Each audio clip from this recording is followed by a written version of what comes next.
रसायनी परिसरातील रिस गावच्या हद्दीत असणाऱ्या भैरवनाथ किराणा स्टोअरमध्ये खरेदी करण्यास आलेले रवी कोळी यांची पल्सर गाडी रविवार दिनांक 9 एप्रिल रोजी सायंकाळी 7:30 वाजण्याच्या सुमारास रहदारी सुरू असताना चोरीस केल्याची घटना घडली आहे। रविवार सुट्टीचा वार असल्याकारणाने मोहपाडा ते रिस हद्दीत मोठ्या प्रमाणात वर्दळ सुरू असते आणि अशाच वर्दळीचा फायदा घेऊन चोर चोरी करून निघून जात असतात। अशातच रिसमध्ये चोरीच्या घटनेचा व्हिडिओ समोर आला असून घडलेल्या घटनेनुसार रविवारी सायंकाळी 7:30 वाजण्याच्या सुमारास रवी कलप्पा कोळी यांची MS02 EB0014 ही बजाज पल्सर भैरवनाथ किराणा स्टोअर समोर उभी करून दुकानात खरेदी करण्यास गेले होते। तेथे एक मित्र भेटला असल्यामुळे दोघेही बोलण्यात व्यस्त झाले होते। मात्र दुकानाबाहेर उभी केलेल्या दुचाकीवर पाळत ठेवून असलेला अज्ञात इसम कुणाच्याही न कळता काही क्षणातच गाडी घेऊन पसार झालाय।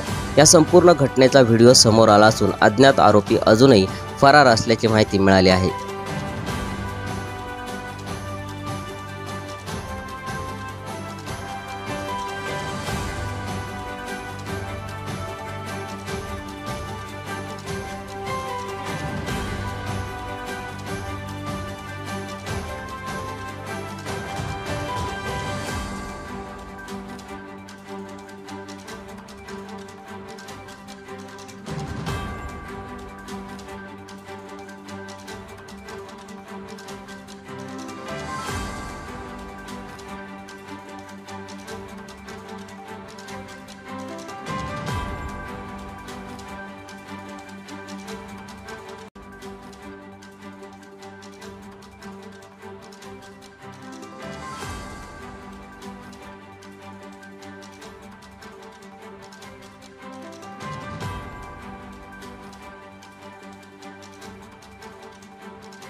सम्राट मराठी लाईव्हसाठी ब्युरो रिपोर्ट रासायनिक।